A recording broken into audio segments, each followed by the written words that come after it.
अपने से ये स्प्रिंग मास सिस्टम है, स्प्रिंग कांस्टेंट के है और इसको यहाँ से x डिस्प्लेस करते हैं तो इस पर रिस्टोरिंग फोर्स जो है वो x के प्रोपोर्शनल होता है और रिस्टोरिंग फोर्स kx होता है। तो जिसमें रिस्टोरिंग फोर्स x के प्रोपोर्शनल हो वो सब SHM होते हैं। अब ये जो है स्प्रिंग मास सिस्टम का जो एम्पलीट्यूड है ये a दे रखा है, मतलब स्प्रिंग को इतना खींच करके इसको छोड़ दिया, छोड़ने पर ये यहाँ पर आएगा, यहाँ के बाद ये इतना ही स्प्रिंग को कंप्रेस कर देगा। तो ये यहाँ पर 0 से a जाएगा, a से 0 आएगा, 0 से -a जाएगा, -a से 0 जाएगा। तो ये इस दौरान ये सिंपल हार्मोनिक मोशन करेगा। अब हमसे किसी ने पूछा कि ये जो है यहाँ से जब छोड़ा है तो पहला a/2 चलने में क्या समय लेगा, तो मैं मान लेता हूं कि इसका टाइम पीरियड जो है 12 सेकेंड है। तो 12 सेकेंड है तो एक्सट्रीम टू एक्सट्रीम हर एक कोई बच्चा जवाब दे देगा कि एक्सट्रीम टू एक्सट्रीम इसके 6 सेकेंड लगेंगे, 6 सेकेंड लगेंगे। और एक्सट्रीम टू मीन ये भी जवाब दे देगा कि इसके 3 सेकेंड लगेंगे, क्योंकि इसके बराबर 4 पार्ट हो गए, यहाँ से यहाँ, यहाँ से यहाँ, यहाँ से यहाँ, यहाँ से यहाँ, इन चारों में सिमेट्री के कारण बराबर टाइम लगा है।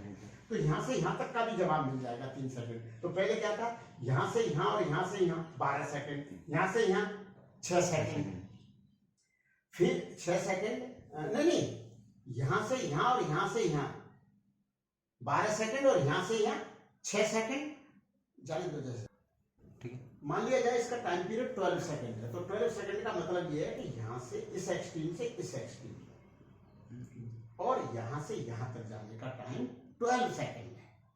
तो यहाँ से यहाँ तक होगा, एक्सट्रीम टू एक्सट्रीम होगा 6 सेकेंड, 6 सेकेंड, और एक्सट्रीम से मीन तक होगा 3 सेकेंड। अजी 3 और 3 हो गया ना बात। लेकिन यहां से a/2 चलने तक अब 1.5 सेकेंड नहीं है, ये 1.5 से ज्यादा है और ये 1.5 से कम है। तो इसकी हम कैसे कैलकुलेशन करते हैं वो मैं आपको बताने जा रहा हूं। ये सारी कैलकुलेशन हो जाती है कि हम इसको थोड़ा सा यूनिफॉर्म सर्कुलर मोशन का प्रोजेक्शन लें डायमीटर पर, तो ये चीज समझ में आ जाएगी। जैसे ये अपने को क्या करना है कि इस मीन से a/2 तक जाना है, तो a/2 तक जाने के लिए अपने को एंगल कितना चलना पड़ेगा, ये एंगल, तो उसी रेशियो में टाइम आ जाएगा।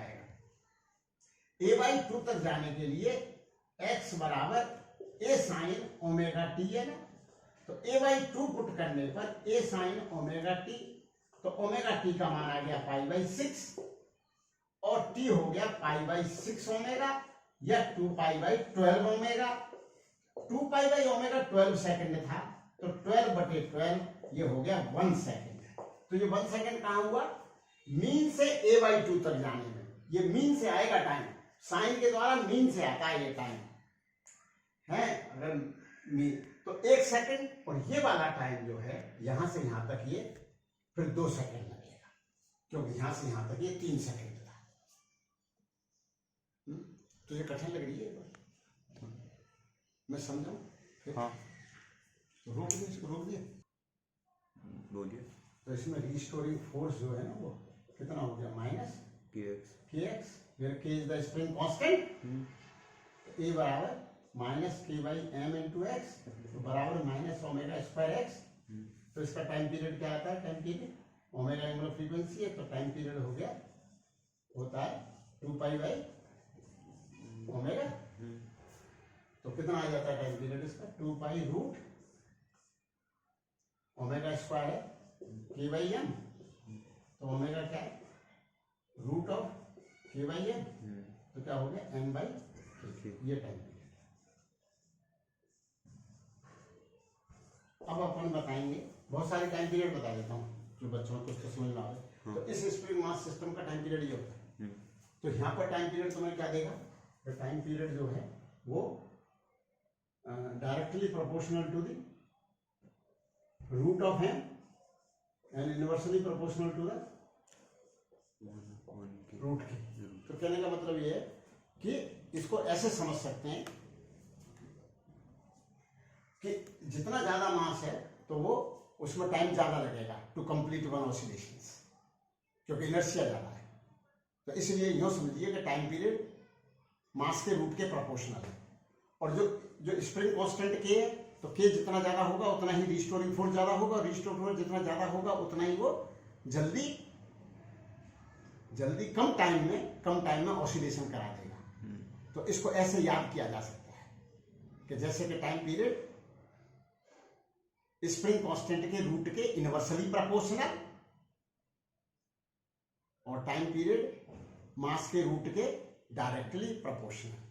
इसको एम को इनर्शिया फैक्टर भी कहते हैं, इनर्शिया फैक्टर, क्योंकि जितना ज्यादा मास होता है उसको उस सिस्टम को अपनी ही पोजीशन में रहने की ज्यादा प्रवृत्ति होती है, नेचर होती है। More is the mass more is the inertia. और जितना स्प्रिंग कांस्टेंट ज्यादा है, जितना कांस्टेंट के ज्यादा है उतनी ही स्प्रिंग तगड़ी है, मतलब उतना ही ज्यादा स्प्रिंग फोर्स लगा रही है। और स्प्रिंग ज्यादा फोर्स लगा रही है तो वो जल्दी जल्दी ऑसिलेशन कराएगी, और जल्दी जल्दी ऑसिलेशन कराएगी तो उसका टाइम पीरियड कम होगा। तो ऐसे याद। अब प्रश्न उठता है कि टाइम पीरियड की बात तो ये है, तो फ्रीक्वेंसी क्या होती है? टाइम पीरियड क्या है? Time period time spend in one complete oscillation. And what is the frequency? Number of oscillations in 1 second. तो टाइम पीरियड टी में 1 ऑसिलेशन है, in T time number of oscillation से क्या है ये बताइए? Number of oscillation is 1 in 1 second. Number of oscillations क्या होंगे? 1 T, and the number of oscillations in 1 second is called the frequency. Therefore frequency is 1 t। अगर हम time period calculate करना जानेंगे तो फ्रीक्वेंसी भी जानेंगे, उसका रेसिप्रोकल लिखना है। तो इस स्प्रिंग मास सिस्टम में जो फ्रीक्वेंसी है वो क्या है बताइए? क्या है? 1/2 पाई अंडर रूट के अपॉन एम आएगा। देख लो क्योंकि रेसिप्रोकल कर दिया। तो ये किसका फार्मूला हो गया? फ्रीक्वेंसी का। अब मैं इसके बात और बताना चाह रहा हूं ना। ये 2 स्प्रिंग ऐसे लगा दी गई, ये अब ये मास एम है और इसका कांस्टेंट K1 है, इसका कांस्टेंट K2 है। तो अब इसका SHM का टाइम पीरियड क्या होगा? सुनो भैया, यहां पर स्प्रिंग को इधर कंप्रेस कर दें तो ये स्प्रिंग धक्का मारे और ये खींचेगी तो फोर्स ऐड हो जाएंगे, तो कांस्टेंट ऐड हो गया। तो नाउ K इक्विवेलेंट हो गया इसमें K1 प्लस K2। तो टाइम पीरियड का फार्मूला क्या था? 2 pi root M by K। Now K is replaced by K1 plus K2। ठीक, तो अब क्या हो जाएगा time period? 2 pi root M upon K1 plus K2। आ गया ना समझ? अब स्प्रिंग ऐसे में लगा के स्प्रिंग ऐसे लगा दी गई, देखो आप ऐसे लगा दी, यहाँ ब्लॉक यहाँ रख दिया गया। अब इस केस में भी फोर्स ऐड ही होगा। यहाँ ऐड क्यों हुआ? क्योंकि एक धक्का मारो, जैसे मेज को मैं धक्का मारूं और तुम इसको खींच रहे हो तो ऐड हो गए।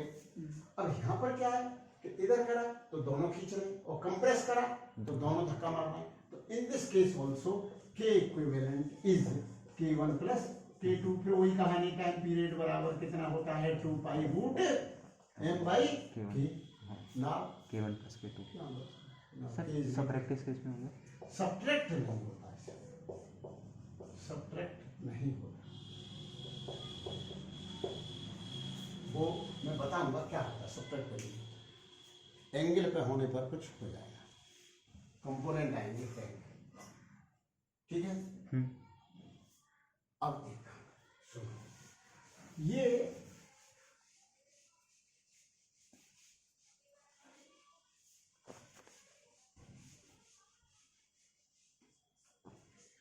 इस केस में क्या होता है देखिए, एक के बाद एक स्प्रिंग लगा दी, देन मास लगा दी।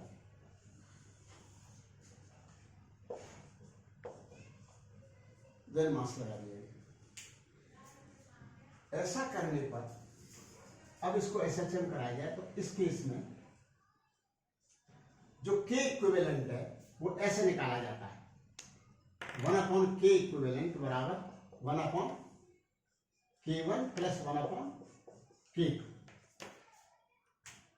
So now K equivalent is K1 K2 upon K1 plus K2. तो इस केस में टाइम पीरियड का मान हो जाएगा 2 pi root m by K equivalent. ठीक है, ये टाइम पीरियड हो जाएगा। नेक्स्ट आ गया ना इसमें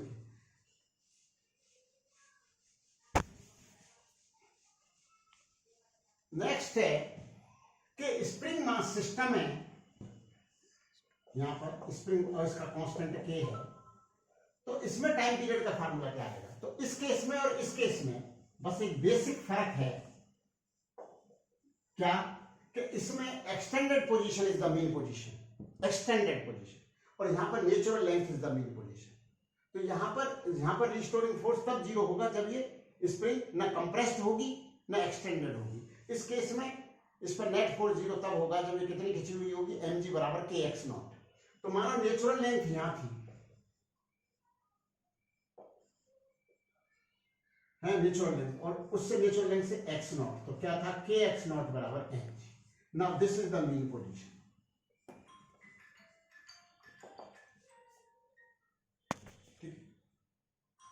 अरे मेरी बात सुनो, मीन पोजीशन है तो जो यहां पर इसके अबाउट जो एसएचएम कर रहा था, अरे जो इसके अबाउट एसएचएम कर रहा था वो यहां पर इस पोजीशन के अबाउट एसएचएम करेगा, क्योंकि यहां पर न तो kx नॉट लीजिए आप, kx not is the spring force which is acting upward and mg is acting downward and mg बराबर kx नॉट।